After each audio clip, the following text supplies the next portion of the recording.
हम प्राणी संसार में आकर विषय वासना में इस तरह बन जाते हैं कि हमारा विवेक शून्य हो जाता है, मन से कमज़ोर हो जाते हैं। हमें होश भी नहीं रहता कि हमारा जीवन परमात्मा की प्राप्ति के लिए मिला है। शांति तो परमात्मा की याद में ही है। हमें इतना भी ज्ञान नहीं हो पाता।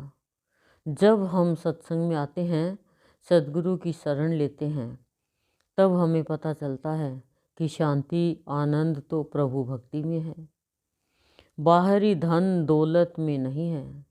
और जब सद्गुरु की कृपा से हमें होश आता है, तभी हम अपने परमात्मा से वह प्यारा सा रिश्ता निभा पाते हैं और तभी कह पाते हैं कि हे प्रभु, आज तक हम विषयों के रस को ही पीते रहे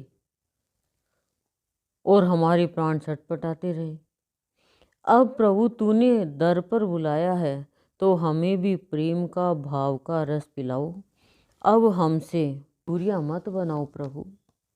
अब तो आकर मिलोगे, तभी ये प्राण शांत व हर्षित होंगे। हे मेरे भगवान, जब तक हृदय में नहीं आओगे, तब तक प्यार का झरना नहीं बहेगा, न प्यार की बातें ही होगी। प्रभु, प्यार की भाषा, प्यार की बातें तो तेरे मिलन से ही संभव है। प्यार नहीं तो जीवन में कुछ नहीं। प्यार की ही निशानी है कि तुलसीदास जी ने रामायण लिखी, सूरदास जी ने पद लिखे, मीराबाई ने दोहे लिखे, कबीर दास जी ने इतने पद रचे। जब प्रभु तुमसे प्यार होता है, तभी प्राणी अपने प्रिय परमात्मा की कृपा को जान पाता है, पहचान पाता है कि मेरा प्रियतम मुझे सोते से जगाने के लिए खुद जगा रहता है।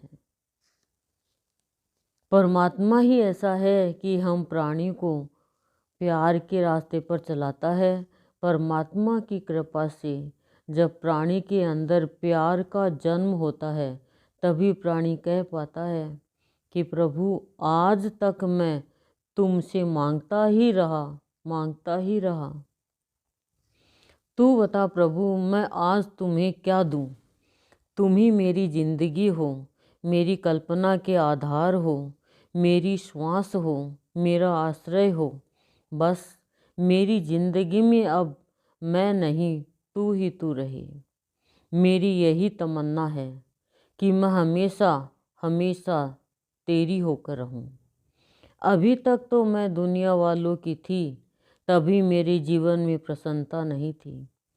तुम्हें मानती थी जब कष्ट आता था।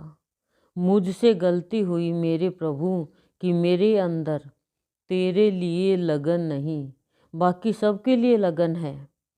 हे प्रभु, मुझे तेरी ऐसी लगन दे कि अब इस जीवन में तेरा ही भाव रहे। मैं तेरी याद में, तेरे वियोग में तुझे पाने के लिए ऐसे बहूं जैसे जल बहता है। ऐसे ही मेरी आंखों से अश्रु जल बहते रहे। अभी तक इन आंखों से दुख के आंसू बह रहे थे। मेरे प्रभु, अब ये आंखें तुझे देखने के लिए बरस रही है, तरस रही है। आओ प्रभु, एक बार इन आंखों पर तरस खाओ। जब तक इन आंखों को तुम नहीं दिखोगे, मेरे अंदर की ये झूठी मैं कभी दूर नहीं हो पाएगी। ये मैंने तेरे चरणों में आकर ही जाना है। मेरे प्रभु, तू तो विदुर जी के घर शाक खा सकता है, भिलनी के झूठे बेर खा सकता है, सुदामा के कच्चे चावल खा सकता है। दुनिया तेरे ऊपर आक धतूरा चढ़ाती है। मेरे प्रभु, जो भी तुझे भाव से देता है, तू सब प्यार से स्वीकार करता है। मेरे भगवान, तुम तो हमसे भी सस्ते बन गए। हम भी कहते हैं कि प्यार में क्या खराब चीज़ थोड़े ही ले ले, फिर भी ये दुनिया जान नहीं पाई तुझे। मेरे स्वामी, मेरे बाबा, मेरे गुरुदेव, तेरे दर पर आकर ही हम बच्चे प्रेम की फ्रेम बना पाते हैं। स्वयं को, इन आँखों को, इस हृदय को। जब हृदय में सद्गुरुदेव के लिए प्रेम का प्रादुर्भाव होता है तो प्राणी को इन आँखों से प्रेमी के अलावा कुछ नहीं दिखता। ये आँखें प्रेम में मतवाली अंधी हो जाती है जब परमात्मा से सच्चा प्रेम होता है तो प्राणी किसी का भी विक्षेप सहन नहीं कर सकता। तभी वह परमात्मा अपने प्रेमी के व अपने बीच का आवरण हटाता है, वरण करता है, मल से भरे हुए जीवन को निर्मल बनाता है। तब प्राणी अपने प्रियतम से बातें कर पाता है, क्योंकि मल हटते ही, विकारों का जमघट दूर हटते ही अंदर में एकांत व कांत ही रहता है।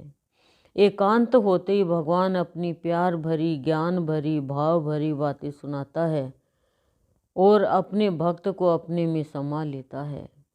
ये अनुभव होता है जब भगवान एकांत में मिलकर कांत का प्रकाश फैलाते हैं।